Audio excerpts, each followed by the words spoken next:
तो दोस्तों स्वागत है आपका फिर से हमारे इस चैनल जीएनएम डायरी में। तो जैसा कि कल की वीडियो में मैंने पूछा था कि ये किस चीज़ का फूल है, जो येलो वाला फ्लावर था, दिख गया होगा आपको। तो ये है कोनेल का फूल।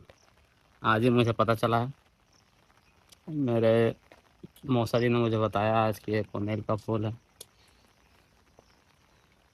मौसा जी की मुस्कुराहट से आप समझ सकते हैं। तो दोस्तों आज इंग्लैंड और इंडिया का मैच भी है। एक मैच ड्रॉ हो गया और एक तो हार चुके हैं। अब 3 मैच बचे हैं, आज देखते हैं क्या होता है। मेरठ का हाल बहुत ही बुरा है, कंटिन्यू बारिश हो रही है 2 दिन से। सब कपड़े गीले हो गए हैं, ऑटो नहीं मिल रही है, रोड पानी भरा हुआ है चारों तरफ। बहुत मुश्किल से आना जाना हो पा रहा है। जहाँ पे 10 मिनट में आप जा सकते थे वहाँ पे आने जाने में 1 घंटे लग जा रहे हैं, वेट करते करते ऑटो से। उससे अच्छा पैदल ही लोग चले जा रहे हैं। समस्या बहुत सी है, समाधान बस बारिश रुकने का इंतजार। इसी से रिलेटेड बातें जानने के लिए हमारे चैनल जीएनएम डायरी को फॉलो करके रखिए।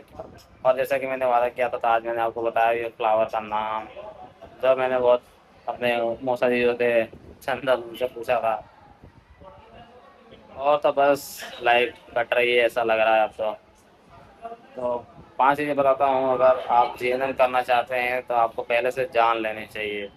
पहली चीज़ है कि आपके होने चाहिए 75% अटेंडेंस, क्योंकि अटेंडेंस के चक्कर में बहुत ही प्रॉब्लम होती है। बारिश में भी बच्चों को कॉलेज जाना पड़ता है। इसके अलावा लेक्चर्स एक्स्ट्रा अटेंड करने, उसके लिए एक्स्ट्रा फीस भरनी पड़ती है अगर आपकी अटेंडेंस कम हो गई तो ये पहली बात है जो आपको जानना चाहिए। क्योंकि जीएनएम करना है तो आपको मतलब कंसिस्टेंसी कंटिन्यू कॉलेज जाना हो, चाहे जाना ही पड़ेगा, चाहे वहाँ पढ़ाई हो नहीं हो, लैब के लेक्चर हो, खाली लेक्चर हो, प्रॉक्सी हो, कुछ भी हो, लेकिन आपको जस्ट कॉलेज अटेंड करना है।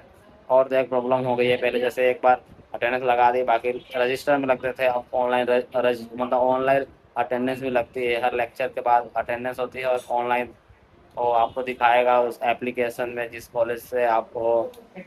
तो इस प्रकार 75% अटेंडेंस होना जरूरी है। दूसरी चीज़ है जीएनएम की ड्रेस कोड। हमारे कॉलेज की तो पूरी वाइट वाइट है, बरसात में, गंदी धूप में, मतलब किसी हमेशा रोज होना ही पड़ता है। ऐसा लगता है 2 दिन पहन लो तो उसके बाद होना ही पड़ेगा, कंपलसरी है।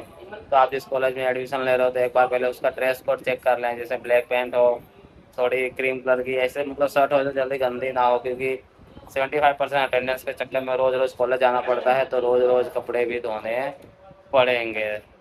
ये दूसरी बात है जो आपको जानना चाहिए एडमिशन लेने से पहले। तीसरी प्रॉब्लम है फी स्ट्रक्चर की। अगर आप जेएनएम कर रहे हैं तो आपको फीस जो, जैसे कॉलेज स्टार्ट हो रहा है अगस्त में, तो सितंबर अक्टूबर तक आपको पूरी फीस ही भर देनी है। नहीं तो उसमें मतलब हिडन चार्जेस, एक्स्ट्रा चार्जेस लगते हैं, लेट फीस के चार्जेस लगते हैं। अगर आप कोई भी ऐसी गलती कर देते हैं, लेट आते हैं, कोई भी मिसबिहेव हो जाता है, तो उसमें भी आपको पेनल्टी लग जाती है 500 रुपये। अगर मोबाइल क्लास में चला रहे हैं, यूज कर रहे हैं, तो इस तरह से ये। और तीसरी बात ये है कि आपको फीस से, जो फीस है आपको क्लियर रखना है। जब भी आप जेएनएम में एडमिशन लेते हैं तो स्टार्टिंग में ही फी क्लियर कर दिए जब हो पाए तो।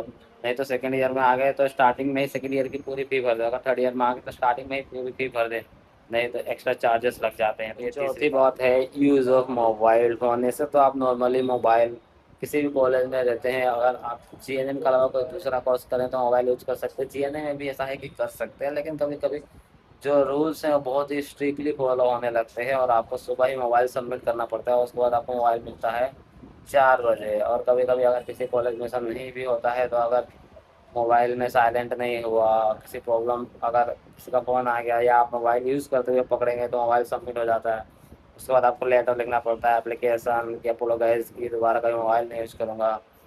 और उसके बाद तो फिर अगर ज़्यादा मिसबिहेव हो जाए तो 500 रुपये का जुर्माना भी लगा देते हैं। तो ये थी चौथी बात मोबाइल से रिलेटेड जो आपको जाननी। तो अब आप जेएनएम में एडमिशन ले रहे हैं तो चैनल को कर लीजिए लाइक एंड सब्सक्राइब, और नर्सिंग लाइफ की असली कहानी हमारे जीएनएम डायरी पे देखते रहिए। और मैं आपको बता रहा हूँ पांचवी और आखिरी बात ये है कि यदि आप जीएनएम कर रहे हैं, जीएनएम का एक रूल है 80-20, मतलब क्लास में 80% लड़के होंगे और सिर्फ 20% ही लड़के होते हैं। अगर एक क्लास में 100 बच्चे बैठते हैं तो उसमें से 80 गर्ल्स होंगी और सिर्फ 20 ही बॉयज़ होंगे। तो यदि आप बॉयज़ हैं तो संभल के रहना है वहाँ पे, क्योंकि 80 लड़कियाँ होंगी। कोई भी मिसबिहेव, किसी प्रकार का इल्ज़ाम लगा सकता है आपको। अच्छे अच्छे लड़कियों को आप जानते ही हैं। और अगर आप लड़की हैं तो उसमें ये मेजॉरिटी आपकी होगी, कोई भी मतलब दबदबा आपका होगा तो आप जेएनएम करना चाहते हैं, तो ये एक बेनिफिट भी है लड़कियों के लिए। और लड़कों के लिए के हिसाब से अगर मतलब ये हमारे इंसाइट पे जाता है कि हमारी सोच कैसी है, तो इस तरह से 80-20 की क्लास होती है। तो ये बात भी जानना जरूरी है। तो ज़्यादातर जो फैकल्टी होंगे वो भी लेडीज ही होंगे। सर आपको बहुत ही कम मिलेंगे, और जो महिलाएं टीचर्स जो होती हैं वो बहुत ज़्यादा मिलेंगी। और जिसमें जो सब्जेक्ट ऐसे होते हैं जिसमें लेडीज़ के बारे में ही ज़्यादा पढ़ाई होती है थर्ड ईयर में। बाकी तो फर्स्ट और सेकंड ईयर में तो नॉर्मल है, सबके बारे में जनरल पढ़ाई होती है, लेकिन थर्ड ईयर में ज़्यादातर सिर्फ लेडीज से रिलेटेड, लेबर से रिलेटेड, प्रेगनेंसी से रिलेटेड इस तरह के कोर्स हैं। तो आप जीएनएम करना चाहते हैं तो ये 5 बातें थी जो आपको।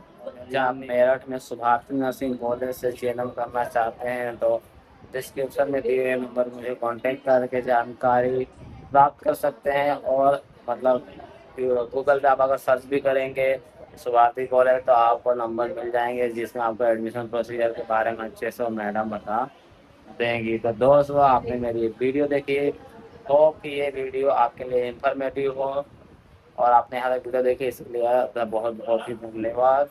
चैनल को कर दीजिए लाइक एंड सब्सक्राइब। मिलते हैं फिर से एक नए दिन की शुरुआत के साथ जेएनएम डायरी के इसी पेज पे। तब तक के लिए दीजिए इजाज़त। जय हिंद।